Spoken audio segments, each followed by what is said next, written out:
Sementara Allah menciptakan surga dan neraka lantaran Nabi Muhammad. Jadi maunya Nabi Muhammad aja. Kan maksudnya begitu kalau kita berpikirnya. Ya. Abu Lahab dengan kelahiran Nabi Muhammad saking gembiranya dia memerdekakan budaknya yang bernama Suwaibatul Aslamiyah. Cuman gara-gara dia senang dengan kelahiran Nabi, budaknya dimerdekakan.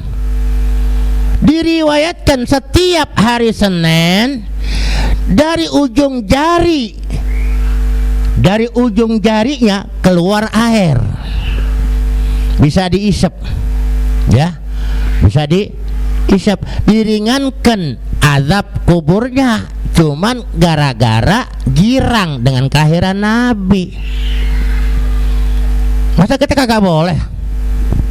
Ya. Bagaimana orang bisa cinta kalau kagak kenal? Tak kenal maka tak cinta, atau tak kenal maka tak sayang. Bagaimana mau sayang kenal aja kagak? Ya. Bagaimana mau cinta kenal aja kagak? Tangganya kenal dulu baru cinta. Kalau cinta baru ta'aluk namanya. Ini mau ta'aluk aja nggak bisa gitu. Ya. Kemudian di ayat Al-Quran surat Al-Imran ayat 31 dijelaskan, in kuntum tuhibbunallah fattabi'uni yuhibbukumullah. Katakanlah hai Muhammad, in kuntum tuhibbunallah, jika engkau cinta Allah, fattabi'uni, ikuti aku. Kalau betul-betul cinta Allah, suruh ngikutin siapa? Ikutin Nabi Muhammad, ikutin akhlaknya, cara sholatnya, ya, cara ibadahnya, cara makannya, cara tidurnya, cara mandinya, ikutin. Lah bagaimana kita mau ngikutin Nabi kalau kita kagak pernah kenal Nabi? Lah upaya untuk kenal Nabi bagaimana? Baca sejarahnya. Nah, orang-orang kita ini paling males baca. Sebab As-Sirah An-Nabawiyah rata-rata bukunya tebal-tebal. Makanya Syekh Ja'far Al-Barzanji, Syekh Abdurrahman Ad-Dibai Az-Zabidi, Al-Habib Ali bin Muhammad bin Husain Al-Habsyi, Habib Umar bin Hafidh mengarang kitab Maulid. Kitabnya tipis-tipis. Isinya apa? Isinya sejarah tentang Nabi Muhammad, supaya orang kenal siapa Nabi Muhammad. Nah, kalau kagak ada maulid kagak boleh, kagak bakal kenal Nabi. Jadi orang yang melarang peringatan maulid, maka berarti sudah berani memutuskan mata rantai, sehingga orang kagak kenal Allah. Kenapa? Sebab dia tidak kenal Rasulullah dan apa yang dibawa oleh Rasulullah. Ya, mari kita urai satu persatu. Ya, kita perurai satu persatu. Bagaimana seseorang akan bisa mentaati Allah tanpa mengenal Allah? Dan bagaimana mungkin seseorang akan bisa mentaati Rasulullah tanpa mengenal beliau lebih dahulu? Maka Syekh Muhammad Al-Busiri mengatakan, Muhammadun dzikruhu rauhun li anfusina, Muhammadun syukruhu fardun 'alal umami. Menyebut nama Nabi Muhammad, menyebut nama Nabi Muhammad dengan bersalawat kepada beliau, rauhun li anfusina, jiwa kita rasanya nyaman banget. Jiwa kita rasanya nikmat banget, penuh dengan kedamaian. Muhammadun syukruhu fardun 'alal umami. Nabi Muhammad mensyukurinya, mensyukuri kelahirannya, mensyukuri kebangkitannya. Syukruhu fardun 'alal umami, wajib hukumnya bagi setiap umat manusia. Bukan hanya manusia, jin saja mau dikatakan bersyukur atas kelahiran Nabi kita Muhammad sallallahu alaihi wasallam. Ya. Kita perhatikan saudara. Sebelum Nabi Muhammad sallallahu alaihi wasallam dilahirkan, perasaan ibunda As-Sayyidah Aminah binti Wahab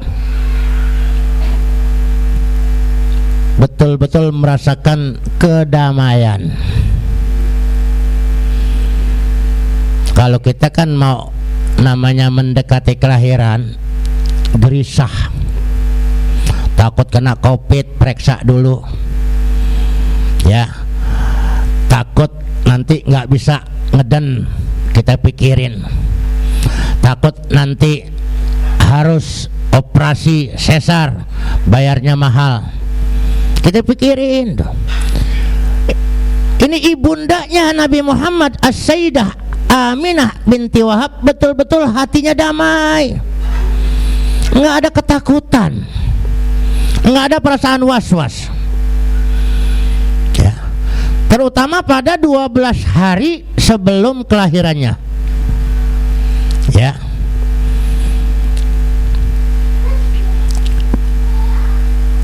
Dijelaskan oleh Al-Imam Syihabuddin Ahmad Ibnu Hajar Al-Haytami Asy-Syafi'i dalam kitabnya An-Ni'matul Kubra 'alal Alam. Pada malam pertama Rabiul Awal, As-Sayyidah Aminah mendapatkan kedamaian dan ketentraman dari Allah Subhanahu wa ta'ala. Rasanya happy, plong, nggak punya beban apa-apa. Itu pada malam pertama. Malam kedua, As-Sayyidah Aminah menerima seruan, berita dari Allah Subhanahu wa ta'ala bahwa ia segera mendapatkan anugerah yang agung dan mulia. Masih samar-samar, ya, masih samar-samar. Pada tanggal 3 Rabiul Awal, As-Sayyidah Aminah kembali menerima kabar bahwa sebentar lagi beliau akan mendapatkan anugerah besar, melahirkan seorang nabi yang sangat agung lagi mulia. Baru lebih jelas, ya. Kalau tadi dikatakan dapatkan keturunan yang mulia, tapi sekarang menjadi seorang nabi yang agung.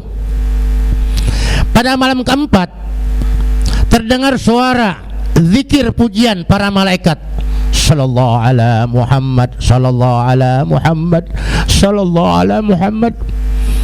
Itu seluruh malaikat yang ada di langit, semua mereka itu memuji-muji, berzikir kepada Allah dengan salawat, menyambut kelahiran Nabi Muhammad. Itu didengar begitu hebohnya, dahsyatnya zikir para malaikat sampai ke telinganya ibunda Aminah binti Wahab.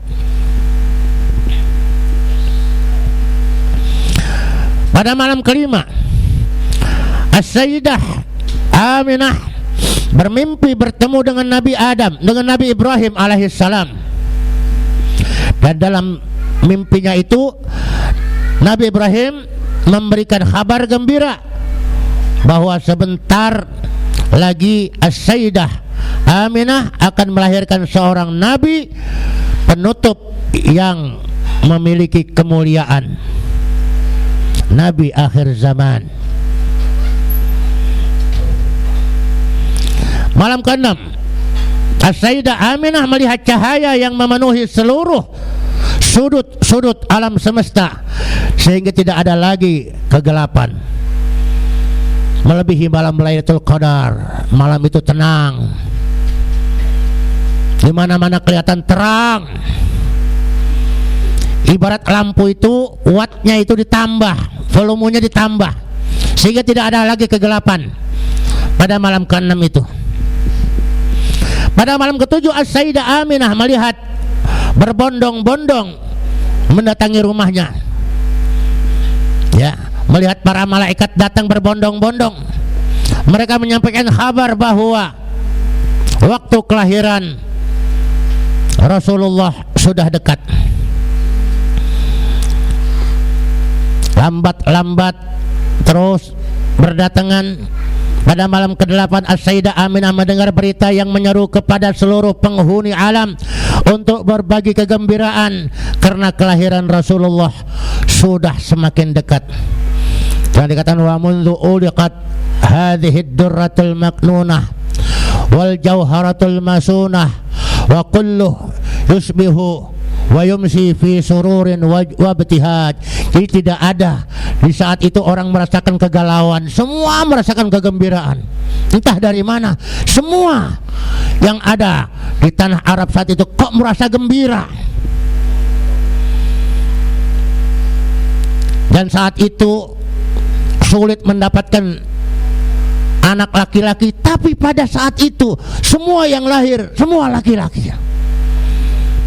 Ya, dengan kemuliaan Nabi kita Muhammad sallallahu alaihi wasallam. Pada malam ke-9 As-Sayyidah Aminah merasakan ketenangan dan kedamaian yang dahsyat sehingga beliau tidak merasakan ketakutan dan kesedihan.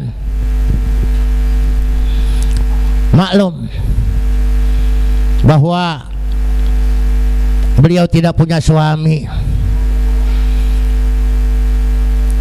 Aminah mengandung Rasulullah ketika usia kandungannya baru 2 bulan. Suaminya As-Sayyid Abdullah Ibnu Sayyid Abdul Muttalib sudah dipanggil oleh Allah Subhanahu wa ta'ala. Kalau diceritakan tuh panjang cerita bagaimana perjuangannya As-Sayyid Abdullah bin Abdul Muttalib. Begitu hebat perjuangannya mempertahankan kehidupan. Tetapi nggak urung, dalam kandungan Rasulullah di dalam perut ibunya 2 bulan. Walamma tamma min hamlihi syahrani ala masyhuril aqwalil marwiyah tufiya bil madinatil munawwarati abuhu Abdullah. Ditinggal mati. Namanya seorang janda hidup sendirian, ya, kagak punya laki, sendirian mau melahirkan. Kalau kita kan dah heboh, ngeluh karena nggak punya laki, kagak punya duit, sendirian mau lahiran, nanti bagaimana? Tapi enggak, As-Sayyidah Aminah betul-betul tenang, damai, walaupun gak ada suaminya, sendirian. Kakaknya Abdul Muttalib sedang bermunajat di Ka'bah, ya. Nah, pada malam ke-10 As-Sayyidah Aminah melihat keadaan tanah Mina dan Khaib sangat gembira menyambut kelahiran Nabi. Bumi pada gembira menyambut kelahiran Nabi. Pada malam ke-11 As-Sayyidah Aminah melihat seluruh penghuni langit begitu senang menyambut detik-detik kelahiran Rasulullah sallallahu alaihi wasallam. Langit kelihatan begitu cerah, ingin menyambut kelahiran Nabi Muhammad sallallahu alaihi wasallam. Nah, datanglah pada malam 12 orang-orang yang ada di rumah As-Sayyidah Aminah melihat langit begitu cerah. Saat itu beliau menangis terseduh-seduh. Kenapa? Merasa sendirian di rumah tanpa didampingi oleh suami tercinta. Nah, pada saat itulah As-Sayyid Abdul Muttalib bermunajat kepada Allah, memohon kepada Allah agar semua yang akan dialami oleh menantunya As-Sayyidah Aminah diberikan kemudahan oleh Allah. Nah, pada saat itulah pada malam 12 untuk menemani As-Sayyidah Aminah selama proses melahirkan, didatangilah beliau oleh 4 wanita mulia. Kalau di dalam rawi cuman 2. Fahadarat bitaufiqillahi sayyidatu Maryam wa sayyidatu Asiyah wa ma'ahuma minal huril aini man qasamat lahu minas syarafil. Nah, itu ya. Tapi di sini dalam kitab An-Ni'matul Kubra alal alam bukan 2 yang mendatangi menemani proses kelahiran As-Sayyidah Aminah, tapi 4 orang. Siapa yang pertama? Yang pertama adalah Ibunda Hawa, istri Nabi Allah Adam alaihissalam. Yang kedua Siti Sarah, istri Ibrahim. Yang pertama Siti Hawa, yang kedua Siti Sarah, istri Nabi Allah Ibrahim, yang ketiga Asiyah binti Muzahim, yang keempat adalah Siti Maryam, bunda daripada Nabi Allah Isa alaihissalam. Ya. Dalam kitab tersebut, yang di kitab An-Ni'matul Kubra fil Alam, disebutkan bahwa bumi bergetar hebat dan seluruh langit dipenuhi cahaya terang. Rasulullah segera dilahirkan. Fahina qaruba awanu wad'i hadzal habib a'lanat as-samawati wal arduna wa man fihinna bitarhib wa amtarul judil ilahi ala ahli wujudi tasij wa alsinatul malaikati bitabshiri lil alamin ta'aj. Subhanallah walhamdulillah wa la ilaha illallah wallahu akbar. Subhanallah walhamdulillah wa la ilaha illallah wallahu akbar. Subhanallah walhamdulillah wa la ilaha illallah wallahu akbar. Apa yang terjadi saat itu? Istana Kisra bergoncang dahsyat sehingga menyebabkan 14 balkonnya rubuh. Ini istananya orang Yahudi. Karena goncang begitu hebat dengan kelahiran Nabi Muhammad SAW, 14 balkonnya rubuh. Itu rumahnya, istananya itu ada 14 lantai, itu rubuh ambruk menyambut kelahiran Nabi Muhammad sallallahu alaihi wasallam. Yang kedua, api abadi yang sudah disembah oleh umat Majusi sejak ribuan tahun, selalu dijaga jangan sampai padam. Namun dengan kelahiran Nabi Muhammad, api itu spontan padam. Ka'bah disebutkan ikut bergetar selama 3 hari 3 malam, sehingga patung-patung berhala-berhala yang disembah oleh orang-orang kafir Quraisy jatuh tersungkur dalam keadaan bersujud, menunjukkan kemuliaan Nabi Muhammad sallallahu alaihi wasallam. Burung-burung bernyanyi dan menari saking gembira menyambut kelahiran Nabi. Bulan terbelah dan gemerlap, bintang bersinar pijar menerangi malam untuk merayakan dan memuliakan hari yang dijanjikan oleh Allah Subhanahu wa ta'ala dengan kelahiran sosok cahaya suci kekasih Allah yang akan memberikan rahmat bagi seluruh alam. Wa ma arsalnaka illa rahmatan lil alamin. Tak hanya itu kegembiraan, tampak pula pada makhluk Allah di langit. Seketika terlihat bertambah wibawanya. Aras pun bergetar menyambut kelahiran baginda agung, seorang manusia yang menjadi alasan Allah menciptakan semua makhluknya. Laulaka lama khalaqtul aflak. Kalau bukan lantaran engkau wahai Muhammad, tidak mungkin aku ciptakan alam semesta, bumi, langit dan seisinya, termasuk aras surga neraka, diciptakan lantaran Allah memandang manusia suci Nabi Muhammad sallallahu alaihi wasallam. Namun pada saat yang bersamaan, iblis yang telah membangkang dan kafir pada titah Allah itu memekik sekeras-kerasnya. Dia menjerit kecewa. Cilaka aku, cilaka aku, cilaka aku. Begitu lama dia menjerit, menangis, disaksikan oleh kroninya, jin dan setan. Pantas aku tidak bisa tembus naik ke langit untuk mengintip kejadian apa ini sampai begitu hebat.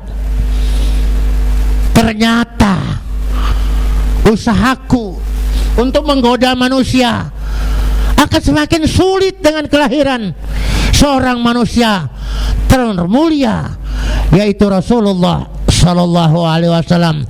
Begitu bencinya iblis, begitu bencinya iblis dengan kelahiran Nabi Muhammad. Jadi orang yang benci terhadap kelahiran Nabi Muhammad, maka mereka bisa dikatakan kroni-kroninya iblis, ya. Orang yang benci dengan kelahiran Nabi Muhammad bisa dikatakan adalah kroni-kroni iblis. Bahkan tadi pagi saya dengar sebuah tayangan YouTube. Bagi Anda yang melihat saudara Anda merayakan peringatan Maulid, maka cepat-cepat nasehatin untuk berhenti Maulid. Jangan sampai mereka masuk neraka. Ini kurang ajar ini, ya. Ini kurang ajar. Kenapa? Orang udah asyik Maulid, cinta sama Nabi, disuruh berhenti. Ya, ini kan satu keanehan. Satu keanehan. Semua makhluk gembira kecuali cuman iblis yang benci. Makanya hati-hati. Hati-hati sekarang ini dengan golongan orang yang sudah berani mengatasnamakan Ahlus Sunnah wal Jamaah. Pertama namanya Wahabi. Wahabi ditolak, ganti nama Salafi. Salafi ditolak, ganti nama lagi, ganti baju, namanya Manhajus Salaf. Dan sekarang mereka mengklaim bahwa diri mereka adalah Ahlus Sunnah wal Jamaah yang benar, sebab mereka tidak melakukan bid'ah katanya. Mereka tidak melakukan bid'ah karena kegoblokannya, karena kebodohannya.